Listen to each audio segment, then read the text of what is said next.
What is time? A deceptively simple question, yet it is the key to understanding relativity. When we describe motion, we do so as a function of time. 10 meters per second, 100 miles per hour.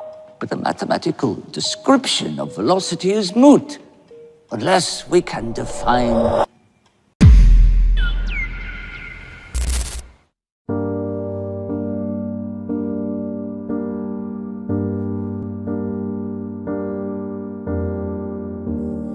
किसी भी conscious living being के लिए समय जितना अच्छा उसका साथी है, उतना ही बुरा उसका दुश्मन भी। समय वास्तविकता के वृक्ष की वो जड़ें हैं जिनकी शाखाएं अनंत संभावनाओं के होने अथवा ना होने दोनों के ही निष्कर्ष को तय करता है।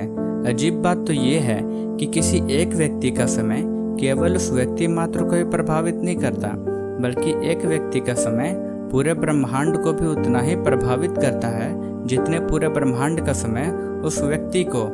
आप क्या अचीव करना चाहते हो, आपकी डेस्टिनेशन क्या है, केवल आपके एक्शन लेने से डिसाइड नहीं होता। Definitely it's an important part of the process, but achieving your goals is not an equation with only one variable.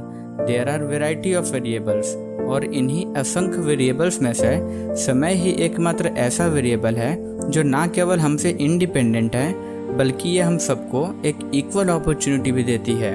उदाहरण के लिए, जो व्यक्ति जेल में होता है वो धीरे धीरे वहाँ की परिस्थितियों में ढल तो जाता है, वहाँ के वातावरण को अपना लेता है, मगर जो सबसे कठिन हिस्सा होता है या जिसे सबसे ज़्यादा झेलना पड़ता है वो वहाँ का खान पान, वहाँ का रहन सहन या वहाँ की क्रूरता नहीं होती।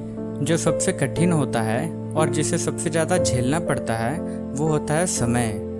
They suffer time. They keep drowning in the ocean of time. उनके ऊपर जैसे किसी ने समय का बांध खोल दिया हो। उनके पास इतना समय होता है और करने को कुछ नहीं। और यही सेम फीलिंग हम सब ने भी कभी ना कभी फील जरूर करी थी जब हम अपने लॉकडाउन वाले फेज में थे। इनफैक्ट लॉकडाउन में कई लोगों ने समय के इस दूसरे पहलू को पहली बार महसूस किया कि कैसे ना केवल समय की कमी बल्कि समय का बहुतायत में मिलना भी उतना ही हानिकारक और उतना ही कष्टदायी होता है जितना कि समय की कमी का होना। समय भी अजीब चीज है। मन लगे तो वो हवा के जैसे गुजर जाता है, और अगर मन ना लगे तो वो पत्थर के जैसे ठोस हो जाता है। As if it always tries to oppose the thought of manipulating it, as if it always protects itself from others, as if it is living.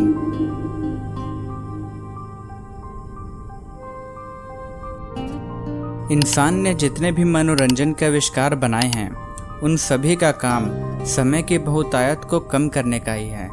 कुछ का काम समय के लिए खुद को मिटाने का है, वहीं कुछ का काम समय के लिए खुद की वास्तविकता को भूलकर किसी दूसरे की सच्चाई को जीने का।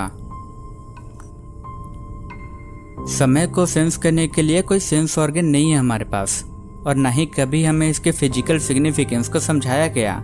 May be because it's not that easy.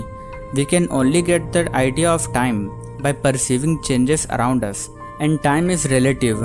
हमें समय के गुजरने का एहसास करने के लिए हमेशा किसी न किसी रेफरेंस की ज़रूरत होती है।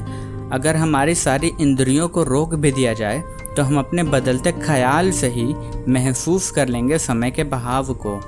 और इसी सदा बदलते प्रकृति में कई घटनाएं ऐसी भी हैं जो बार बार खुद को दोहराती हैं, रिपीट करती हैं। ऐसे ही निश्चित अंतराल पे खुद को दोहराने वाली घटनाओं का प्रयोग हमने किया समय को रखने के लिए। अब समय की गिनती शुरू हुई। It became something tangible.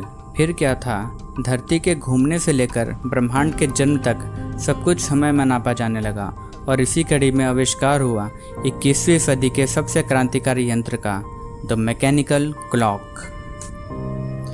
घड़ी ने हम इंसान के समय को इतने हिस्सों में बांट दिया कि अब हम अपने समय को अपने आंखों के सामने बनते और बिखरते देख सकते थे। कुछ पल के लिए अगर जरा कोई ठहर भी जाए तो उसको समय में पीछे छूट जाने का डर सताने लगा। हमारे लिए जो समय का अर्थ है, हम टाइम को जैसे सब्जेक्टिवली एक्सपीरियंस करते हैं, वहाँ केवल और केवल ये हमारे मन से जुड़ा हुआ है। आपकी मन की जो दशा है उस पर यह निर्भर करता है कि समय आपके लिए कैसा गुजरेगा। समय धीमा गुजरता है जब आपका मन उदास होता है, और वहीं समय दौड़ने लगता है जब आपका मन प्रफुल्लित हो उठता है। We are the architect and the victim of time.